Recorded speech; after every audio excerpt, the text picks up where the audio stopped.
Hello YouTubers, Alaska Prepper here. So as you can see here, I did a small Costco haul.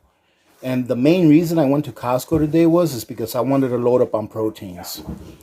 Proteins, in my opinion, are going to get increasingly expensive. And I do believe that we are still working on last year's stock. If you'll remember, we lost a lot of cattle last year due to floods, and also this year because ranchers had to get rid of them because of this health crisis that's going on. I guess they couldn't get enough feed transported to them to feed them, so they had to go ahead and call them and process them. In addition to that, we lost millions of chickens and also pigs. So I think that this is the time for us to be stocking up on proteins amongst all of the other things that you use. However, if you're pretty well stocked up now, you may want to think about stocking up on proteins as much as you can. My goal on this trip was to go ahead and fill in all of the gaps that we have in our freezer where we keep all of our meats for mid to long-term storage. So as you can see there, I picked up enough protein to feed our family roughly 22 to 24 meals. In addition to that, you're going to see in your right-hand corner over there that we picked up some cat food. Why? I also think that pet food in general, not just cat food and or dog food, but pet food in general is also going to become more expensive. Why? Because it uses a lot of protein as well.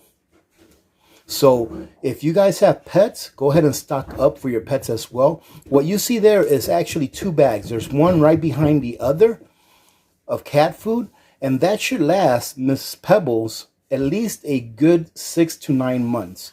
Now, I don't recommend that you store pet food in the dry form for more than a year, because in the past I've had terrible luck keeping pet food that was in the dry form lasting for more than a year. It just goes rancid and your animal will not eat it, or your pet will not eat it. And if they do, more than likely, they'll throw it up, and it's not doing them any good if they throw it up. In addition to that, you can see that I got another one of those Gamma lid bins, 60-pound bins. That is going to be used for that cat food. I also went ahead and got some baby wipes. Surprisingly, when I was at Costco's, they were very low. Well, I guess not surprisingly, but they were very low on sanitary items when it comes to toilet paper and baby wipes. They didn't even have any of their brand toilet paper anymore, and the brand that they do carry, besides the Kirkland brand, was pretty depleted. So I went ahead and grabbed a box of baby wipes because this is my go-to alternate to toilet paper should we ever run out of toilet paper. On top of the baby wipes, it was just some pans that we've been meaning to replace some of our older pans with that are all scratched up and everything. So we got those. Pretty good price. I think that for those 2 large pans and that 1 small pan, it was like $11.49. And of course, ladies and gentlemen, you know that we have to get our hot chocolate for the winter. So what we're doing with that hot chocolate is we're just stocking up or filling in the gaps of the hot chocolate that I bought this last year on sale. And this was on sale as well for, I believe, like $3.40 something for 50 packs, which is a pretty good deal. So ladies and gentlemen, stock up on your proteins now because they're only going to get more expensive. Today, I did not pick up a pack of these because I do not need any. But I always keep 1 to 2 packs of oxtail in my freezer at all times because every year I make a special meal for Little Miss Alaska Prepper for her birthday, and it takes oxtail. And from the last time that I purchased oxtail at Costco to today when I checked, it was $2 a pound more than the last time I purchased it. Like I said, ladies and gentlemen, there's only one way that prices are going, and that's up. If you live in an area where you're lucky enough that prices went down a little bit, then take advantage of it. But in the long term, prices are just going to go up. All right, having said that, thank you very much, ladies and gentlemen, for joining in. Short video today.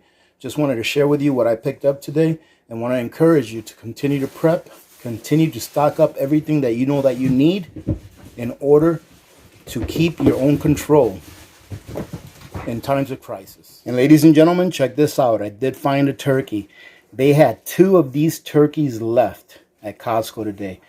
I bought both of them. But the reason I bought 2 is because I gave one to charity because they were collecting for the food bank there. So I got the last 2 turkeys, kept 1 for us, so we are good to go. This is what my stand-up freezer looks like when it's empty. Normally, once a year, usually during the cold time of the year, my wife and I will empty out this freezer, clean it out, and then take inventory of our protein stock. And the reason we do it this time of year is because we took everything that was in here, put it inside of totes, and put it in my back deck because it's cold enough outside for that meat to stay good for actually the whole winter if we wanted to. So what we're going to do today is we're going to go ahead and restock this freezer, see what spots we have or what gaps we have that need to be filled, and we're going to stock this freezer up to ensure that we have all the proteins that we require for at least a full year, which means that this freezer will be stocked fully by the end of the day. Ladies and gentlemen, I believe that meat, proteins, is going to be one of those things that we will be searching for in the future and will not be able to find at all or at a reasonable price. People will be priced out of the protein market because the price of meats is going to go up, in my opinion, to 3-4 times what we're paying now.